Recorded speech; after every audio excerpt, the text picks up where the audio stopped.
Well, greetings. It's Shadub the Off-Center Knight here, and as promised on my most recent blog entry, I'm going to go ahead and do a video here of a game I played recently at a tournament.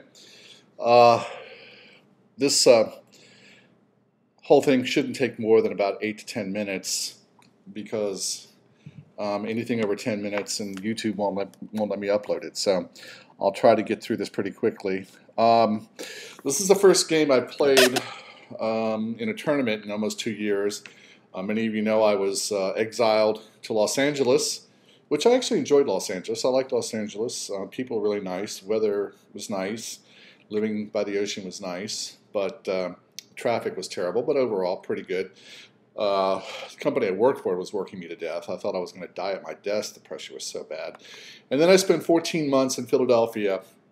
And without going into too much of a rant about Philadelphia, I'll just say that the worst people in the world live in Philadelphia, and if the Soviet Union had nuked Philadelphia and turned it into a burning ashen pile, I wouldn't have cared.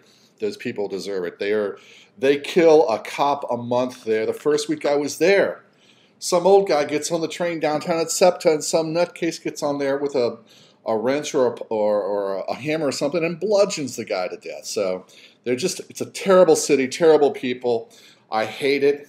Can't think of any good thing to say about Philadelphia or the people there. These are the guys who snowballed Santa Claus at a football game a few years ago. So enough said about them. So I did something in this tournament that I hadn't done in ever, and that was to play in English. And so I opened with C4, and without going through the opening too much on the analysis, I didn't check to see exactly what was book or what wasn't, but this is reasonably close. So we come to our first break point. He takes, I take back, he pushes back. I then played this knight to h4 move to chase his bishop away. In the Skittles room, I was harangued about this move, but I thought, yeah, it should accomplish what I want. He didn't want to lose the bishop, so he retreats it. I then played this d5 push, gained some space.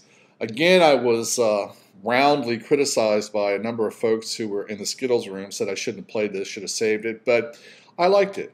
You know, chases his knight around and gives me some space. I play b3 to prevent the attack on the c4 square. He moves this bishop move here to c5, don't know why. I attack the knight, he pushes the pawn up, I exchange. Again, I was criticized for this, but something good comes out of this, and this is where I think I should win the game, and that is I attack the queen with the knight to e4, chasing the queen back, and now I take his bishop, and he doubles his pawn. I should win the game here. He's got a double pawn. I have a really open, active position. It looks good for me. Lots of attacking chances. Attack his knight. He defends. Rybka really, I analyzed this game with Rybka. Rybka really likes playing this, but I don't really like this all that much. I mean, I guess I could have played h3 to chase the knight away, but the problem is that the knight could move over to e3. I was very uncomfortable with the knight sitting in there. So I guess if he had moved the knight over to e3, could have moved the queen over to d2, and I don't know where. I guess he could have moved his knight back up to like f5 or something. But really, truly, I didn't want to go through all that rigmarole of moving that stuff around. So I just played, instead I played the knight to f3, and he took it f3. I was criticized a lot by this. Even Rybka gave me a hard time about it. But, you know, I took back with the queen. He saw that I could take the b pawn by pushing the d pawn, so he moves the rook over to b8. And now I double up with my rook here on e3, or thinking I'm going to double up with rook to e3, and then I'm going to move the other rook to e1. He immediately exchanges, so I take. He now moves his queen over to defend the pawn that's been doubled up on the c file. So I just double up on the e file. I now control it. He moves his rook over. I move my queen back, and he decides to take. And so then he defends the doubled up pawn, but then I immediately start an attack on his c7 pawn. The queen comes up. Well, I'm not about to take his queen and let him fix his pawns back into the right order, so I move my pawn up to f4. He takes, I take back, and I'm thinking I'm probably going to win at this point. This guy I was playing was rated several hundred points higher than me. I expected to possibly not win this game, but I'm feeling pretty good, and Ripka thinks I have a great game here. So he starts moving his king, and he moves his bishop over. Ripka really wanted me to play this move right here. I guess the idea being that if I'm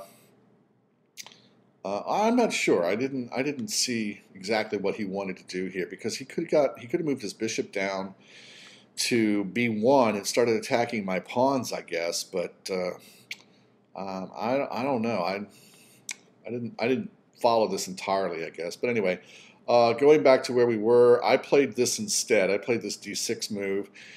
Idea being that I now have this pawn that's very dangerous to him. So he starts trying to exchange off the bishops, and I'm not about to exchange off when he was here, because then it leaves my pawn under attack. So I move over here, then I take, and now I can start walking my king up. And Ribka comes up with a whole lot of good ideas about how to win this endgame. He thinks I should play this first, and then black has to worry about possible pawns coming up the queen side. I didn't. I played this instead. That's okay. It's not terrible. Then I did play this move, this h4 move, and that's really not good at all, because then I wasn't thinking, and the reason I wasn't thinking all that much was because I didn't have a whole lot of time on my clock.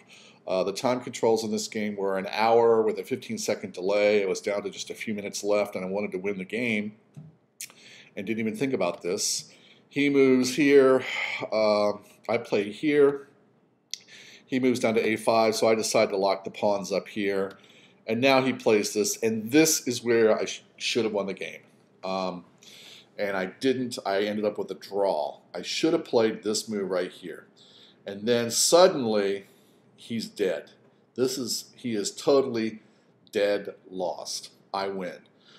The problem here, you're asking me, well, why didn't you play this move? And the reason is because I hadn't played in tournaments in 2 years, and I hadn't done a lot of study in a while, and hadn't really thought about endgames, pawn endgames, all that much. I suppose I probably might have been able to find this, but like I said, I was short on time. I wanted to win. I thought I could win just by shoving the d pawn down his throat and walking over and capturing the pawns on the queen side, which I could have if I had played the right moves, but I didn't. So instead, I played this move right here. I probably could have won this position too, but again, I was really short on time. So there wasn't going to be an easy way to win this. So I guess I could have played the pawn up. Maybe, well, if I played pawn up on G, he would have just simply have moved his pawn up, his e-pawn up. So I don't know. Maybe this isn't a win. I didn't really analyze it. But I took a draw here, so it didn't totally suck. I ended up gaining about 50 points in this tournament. I don't know how I managed to do that. I mean, I played 3 games. I had a draw, a win, and a loss. And I ended up gaining 50 points in my USCF rating, which was a huge jump. But, well, whatever. So I guess the lesson here is, pay attention to end games. Make sure that I'm paying real close attention to how these pawn endings work. Some moves earlier in the game might have helped me win, but again, it was my first game back in 2 years, so I don't feel too terribly bad. Well, like I said, I gained 50 points in one tournament. So anyway, hope you guys enjoyed this. I'll be doing some more over the next few weeks. I have some other games that I played in that tournament. I have one game that was just a disaster. I don't know how I won it, but I'll show it to you guys, and you'll get a good laugh out of it. So anyway, thanks for paying attention, and I will see you guys around the web.